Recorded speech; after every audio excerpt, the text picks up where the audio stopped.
മുത്താപ്പി കഥകൾ.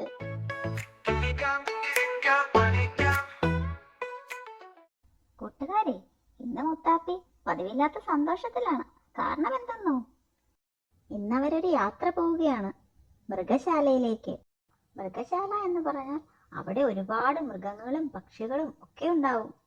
ഇംഗ്ലീഷിൽ അതിന് സൂ എന്ന് പറയും. മുത്താപ്പി ആദ്യമായിട്ടാണ് ഒരു മൃഗശാലയിലേക്ക് പോകുന്നത്. അതുകൊണ്ട് തന്നെ അവളെല്ലാം കൗതുകത്തോടെ നോക്കി കണ്ടു. മരത്തിലും വള്ളികളിലും തൂങ്ങിയാടുന്ന കുരങ്ങന്മാരുടെ കളികൾ അവൾക്ക് വല്ലാതെ ഇഷ്ടപ്പെട്ടു. ഈ മൃഗങ്ങളെയൊക്കെ സംരക്ഷിക്കുന്ന ജോലിക്കാരോടും അവൾ സംസാരിച്ചു. പിന്നീട് അവർ പോയത് സിംഹത്തെ കാണാനാണ്. കാട്ടിലെ രാജാവ് അല്ലേ അച്ഛാ? അല്പം പേടിയോടും അതിശയത്തോടും അവൾ ചോദിച്ചു. അപ്പോഴാണ് ഒരു കുട്ടി ആ കണ്ണാടിക്കൂട്ടിൽ തട്ടുന്നത് അവളുടെ ശ്രദ്ധയിൽപ്പെട്ടത്. അങ്ങനെ ചെയ്യരുതേ, നമ്മൾ അവരെ ശല്യപ്പെടുത്താൻ പാടില്ല.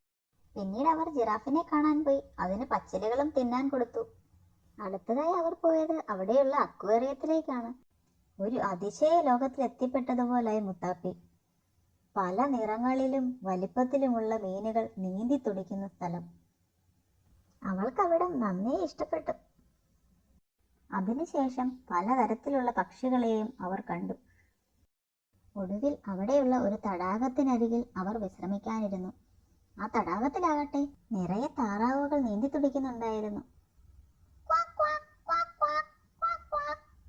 അങ്ങനെ രസകരമായ ഒരു ദിവസത്തിനൊടുവിൽ മൃഗശാലയിലെ ജീവനക്കാരോടും യാത്ര പറഞ്ഞ് അവർ വീട്ടിലേക്ക് മടങ്ങി. മൃഗശാലയിൽ പോകുമ്പോൾ നമ്മൾ എന്തൊക്കെ ശ്രദ്ധിക്കണമെന്ന് നോക്കാം. മൃഗങ്ങളെ ഉപദ്രവിക്കുകയോ അവർക്ക് നേരെ നമ്മുടെ ഭക്ഷണം വലിച്ചെറിയുകയോ ചെയ്യരുത്. അതുപോലെ തന്നെ ശബ്ദമുണ്ടാക്കരുത്. പിന്നെ അവയുടെ കൂട്ടിൽ കൈയിടുകയും ചെയ്യരുതേ. അപ്പോൾ കൂട്ടുകാരെ, നിങ്ങളിതൊക്കെ ശ്രദ്ധിക്കുമല്ലോ അല്ലേ?